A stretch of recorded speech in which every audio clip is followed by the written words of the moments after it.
Now Allah says three things about the Quran. Allah is describing the role of the Quran, this is called hal, in three ways. And let me just, instead of being very technical, simply describe what hal means. When you say, for example, a green car or a blue, a blue wall or something, you're describing a color of an object. It's an adjective or a quality of something, right? Or a tall man. When you say something like a tall man, whether he's sleeping or standing or sitting, he's still tall, right? So that's not a quality that gets affected. A hal is not something that's a permanent quality that is dormant, meaning it's kind of embedded inside and it's there all the time. A hal is something that's living. For example, if I say a man walking is not a permanent quality. It's actually something you can see. It's an action. It's something taking place. When something is described in grammar as a hal, it's not just a quality of something. It's a living, experienced thing.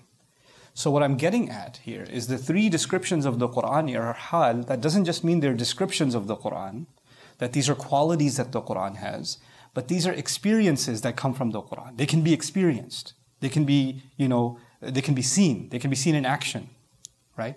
So what are these three things that Allah describes as hal of the Quran? He says, hudan linnas, that's the first one. Then he says, وَبَيِّنَاتٍ مِّنَ الْهُدَى, that's the second one. Then he says, وَالْفُرْقَانِ, three things. And so over the next 3 days, we'll stop at each one. Huda linnas, then bayyinatin min al-huda, then al-furqan. So let's talk today a little bit about huda linnas. Simply translated, guidance for people. So what would I mean by hal? It means the guidance of the Quran isn't just some quality that it has, it's something experienced. It's something alive. It's something in action. It's as if it's like a living book. And its role is to actually serve as guidance.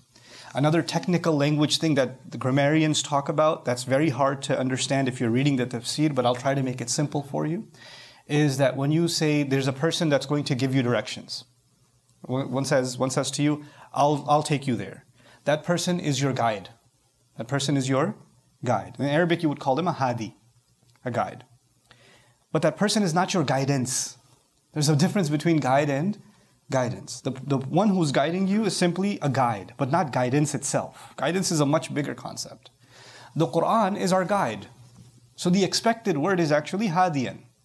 Hudan linnasi where he says hudan linnas unzila fihi al-Quran hadiyan, as a guide. But he says as guidance. Now what difference does that make?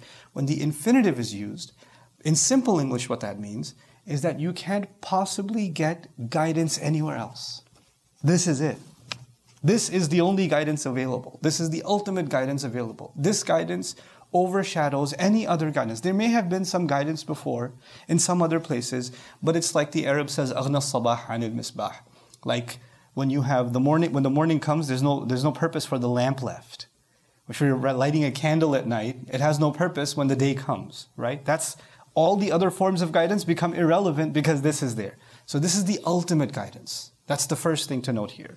The second thing to note here is very important, that Quran makes a distinction, a separation between knowledge and guidance. Somebody knowing a lot of things, if you have a lot of ilm, you have a lot of information, that doesn't necessarily mean you have a lot of guidance. It's the same as, you have the app on your phone with all the directions, you have the maps on your phone, you have Waze, you have Google Maps, whatever you have it there. But if you don't use it, and if you're not actually looking at it turn by turn by turn, then all that information is useless. It's sitting there, it's inside, but it's not being put to use. Somebody can have a lot of information inside them, they can learn a lot, but unless they're looking at that information, constantly thinking about it turn by turn by turn, it's not guidance. So a lot of times we confuse the increase in knowledge with the increase in guidance. They're not the same thing. Increase in knowledge is helpful if we actually use it for guidance. And actually, sometimes you have people that have a lot of knowledge and never use it. And you have some people that have very little knowledge, but they always use it. They have little bit of knowledge, but whatever little they know, they put it to use to seek guidance, and Allah guides them. Like, I'm reminded of the story of the Ashabul Kahf in the Quran, Surah Al-Kahf, right? The people of the cave. These people were not scholars. These people didn't even know about any prophet. These people didn't know about any book, no revelation, nothing. The only guidance, the only knowledge they have is there is a God, and the only God that should be worshipped is one. That's all they know. And that's enough For them to, because they committed to that one thing, that was enough for their guidance against the most impossible opposition. So that's the first thing here when Allah says Quran is guidance, meaning a lot of times when we say I'm learning Quran, we emphasize the learning of the knowledge of the Quran, the grammar of the Quran, the tafsir of the Quran, the ilm of the Quran, the tafsir studies of the Quran, the academics of the Quran. But in the month of Ramadan, Allah Azza wa Jalla says, I sent this book as something that you will use at every turn in your life. And it'll come to life at every turn in your life. Like counsel. Like, for some of you, whenever there's an important decision that has to be made, you call a friend. Hey, I just got this call. What should I do? Hey, I received this email. How should I respond? I have this offer. What should I take this job or not take this job? You have someone in your life that you go to at every important turn. You text them right away. That's the kind of role Quran wants to play in your life, in my life. There's a choice that comes. I'm going to look in Allah's book. What would Allah want me to do? And that guidance will come to life. It'll actually come to life. That's actually the role of Allah's book. Hudan linnas. Now the last portion of this, which is linnas. For people. Allah is describing here, some people, as they get closer to religion, they think, well, if I come to the Quran, then things are going to get harder for me. Because Quran's going to want me to do things that are hard, that are my feelings go this way, but Quran wants me to go that way. Right? So it's going to be uncomfortable. It's going to make things more difficult. Allah says in this ayah, this guidance that Allah has offered in the Quran is for your benefit. It's for the benefit of all people. And that all people is so important because the devil comes to people and says, Quran is good for that person, this religious person over here, this guy has a long beard, it's good for him. But, I have a different problem. Quran can't guide me. It's for them. I have a different situation. Allah says this is guidance for all people, Muslim, non-Muslim, religious, not religious, knowledgeable, not knowledgeable, practicing, not practicing. It doesn't matter. Allah sent this book to guide the hearts and the minds of anyone who wants to seek its guidance. And it will come to life for them. And it will be there for their benefit. The lam here is for benefit. In other words, whatever guidance Quran gives you, the guarantee is that is the better road for you. That's actually, no matter how painful it looks, no matter how excruciating it looks, no matter how much you tell yourself, I can't possibly do this. This may be something somebody else can do, I can't do it. Allah says every single human being can do what I'm asking them in this book. They're capable of it. If they were not capable of it, Allah would not make Quran for all of humanity. Allah would make Quran for some people. But Allah made Quran for all of humanity. All of them. At whatever level they are. However far they are from Allah, however close they are to Allah, Quran is still guidance for their benefit. So long as they are breathing, Allah has not given up on them, Quran is still a light for them. Some people might say, well, you read the Quran and you might get guidance. I don't think Allah will give me. Allah just opened the invitation. Allah said, this is something that will be alive for you constantly. Now, this one short piece that I want to add to this, on linnas, for people, for the benefit of people. You see, the way we give guidance, the way we offer the message of the Quran, we have to think of one thing before we think of anything else. How is this going to benefit someone else? Allah, His priority is the benefit of people. Is the benefit of people. Which means your priority and my priority should constantly be what? The benefit of people. If the conversation is not going to be beneficial, then you shouldn't be having that conversation.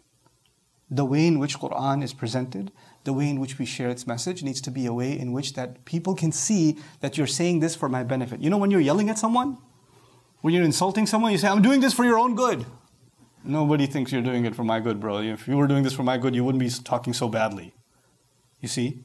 So when Allah says it's for the benefit of people, there's a mercy that entails in it. Here's the last thing. The month of Ramadan, the Muslims are very focused on themselves.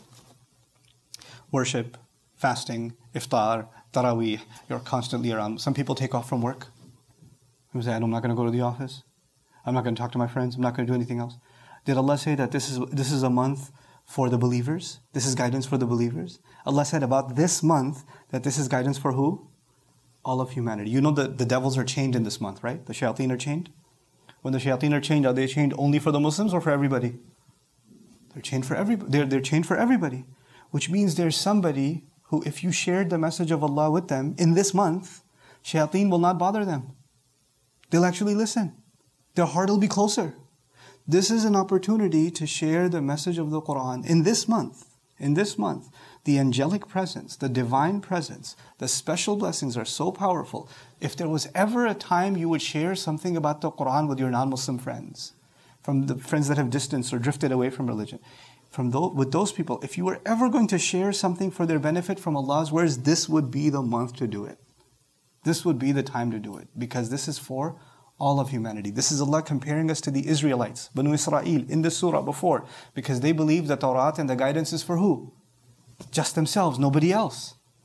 This is not for anybody else. And even within them, it's just for the rabbis, it's just for the scholars, it's not for everybody. But Quran came and said, no, it's for everybody.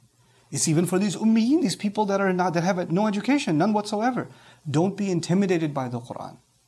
Seek Allah's guidance, and of course there are going to be levels of learning, and that's what we'll talk about tomorrow when we talk about bayyinatin min al-huda. Because the question that I leave you with, that you think about for tomorrow, is people say, well, okay, fine, you want me to get guidance from the Quran, fine, but I don't know Arabic, I don't know anything about the background. What if I interpret it incorrectly? What if I read a translation and I get my own crazy thoughts and that's not what it actually means? What do you want me to do then? And that's a very real, practical question. I mean, if you want me to just open up the Quran and start reading it, then how am I supposed to get clarity or guidance from it? That's the question that will be answered when Allah says, وَبَيِّنَاتٍ مِنَ الْهُدَى. That's the second role that the Quran plays. Once again, Quran plays 3 roles in this ayah. The first of them was the one we talked about today, هُدًى لِلنَّاسِ. Tomorrow, inshallah ta'ala, وَبَيِّنَاتٍ مِنَ الْهُدَى. And the third day, if Allah permits, والفرقان.